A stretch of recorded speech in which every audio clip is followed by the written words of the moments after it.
Hi, sixth graders. How are y'all doing today? It's Miss Johnson.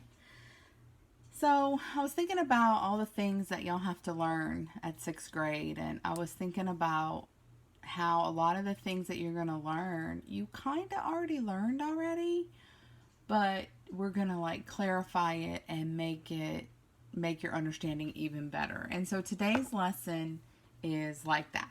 Okay, so we are going to take some notes today. So have your notebook. Go ahead and put your date, whatever today's date is. And then our title is going to be Ways to Represent or Show, right? That's what represent means. Represent division. Now, you've been working on division probably since you were in second grade. I think they introduced division in second grade. Then you, in third grade, it's more. In fourth grade, it's more. Fifth grade, you do some division. I think last year you started learning how to divide with a decimal when a decimal was in the problem. So you've been working on division for a while. When you first started learning division, you learned it like this, and you learned it like this. So you already know two ways to represent division, right? You can say 6 divided by 2, and you can say 6 divided by 2.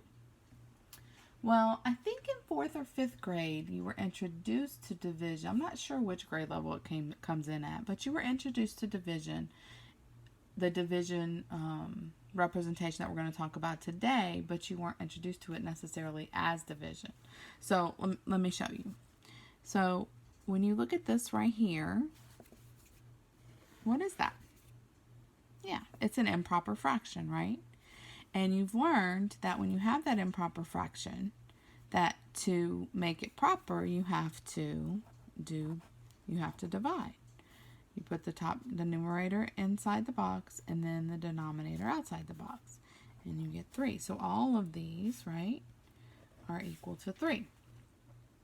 So this is like what I was saying, right? You already kind of know this with the improper fraction. You know you have to divide it, right? But I don't think you've ever really been taught that this line right here, that fraction bar, is not just a fraction bar, but it is also a division symbol. It's also a division symbol. So there's 3 division symbols, or there's 3 ways to represent division, right? We can represent it with the division sign. We can represent it with this is called lots of different things. Teachers call it the division house, the division box, but it's the symbol that we use when we're actually doing some division, right? And then the fraction bar is also the division symbol. Each one of these is read the same way. They're read 6 divided by 2. You know, math is language all on its own, right? So let's do another one. Let's do 18 divided by 2 equals 9, right? So for this one, 18 divided by 2, we are reading this left to right, just like when we read in English class, right? When we read anything, we read it left to right. Okay, so 18 divided by 2 equals 9. But when we write it like this, we are not we're not reading it left to right. We're not reading this left to right when we read this. Okay, let's go ahead and write left to right here. This one, we're actually reading it 18 divided by 2. So for this one, we read it from the right to the left, okay?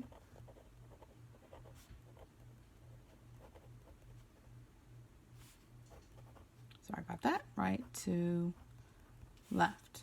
So we read 18 divided by 2.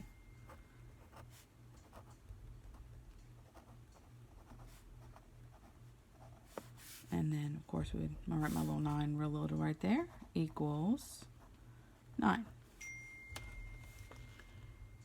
When we use the fraction bar, or the division sign that's the fraction bar, we're actually reading it from top to bottom.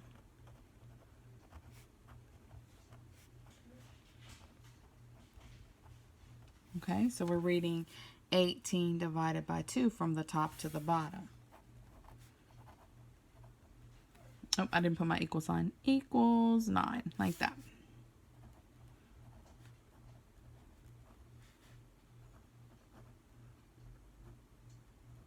Okay. So math, language all its own. We do not always read math from left to right. And knowing that, and knowing in our head that sometimes we have to read things differently, is going to help us remember and make sense of how we read these. Okay, it's important for us to realize that all of these are equivalent or equal expressions. They're expressions that mean the same thing, right? So, yeah. So as we finish this, so our main gist of what we did here is that there's 3 ways to represent division.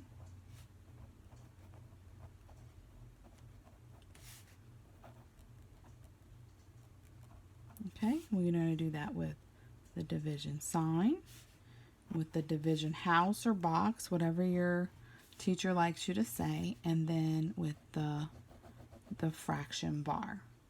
Okay, so the 3 ways we use to write division. Now, it's good to learn from your mistakes, but it's even better to learn from other people's mistakes. So here are some things that we need to watch out for when we are doing this. Okay, so let's write watch out right here. There are some things that we need to watch out for. Okay, now we said that 18 divided by 2, 18 divided by 2, and 18 divided by 2, that those were all equivalent, right? But what we have to watch out for is when the numbers are switched. So we'll put switching numbers. It matters the order, okay? The order matters. Let's write that right here. Order matters. Okay? So if I said 10 divided by 5,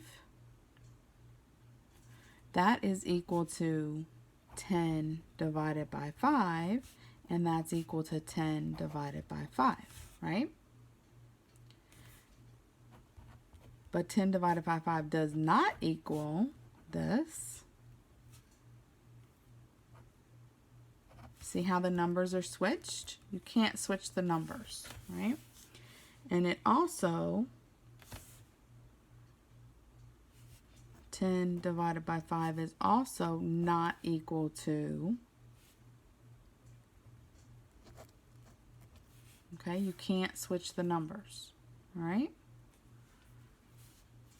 And that's a common mistake. Kids want to switch the numbers around, okay, but you can't. You have to have the 10 being divided by the 5. And this is the one that gets kids sometimes, because this is the one where we're reading right to left. And so it's not like top to bottom is pretty intuitive, left to right is intuitive, but reading it this way, 10 divided by 5, is not so much reading that right to left. So that's the one that kids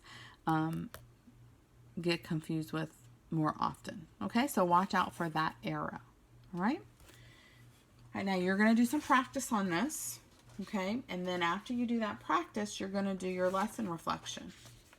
Okay, your lesson reflection of what did you learn today. And I just want you to do a summary. I want you to write a summary of what are the things that you learned today about division and the ways to represent division. Okay?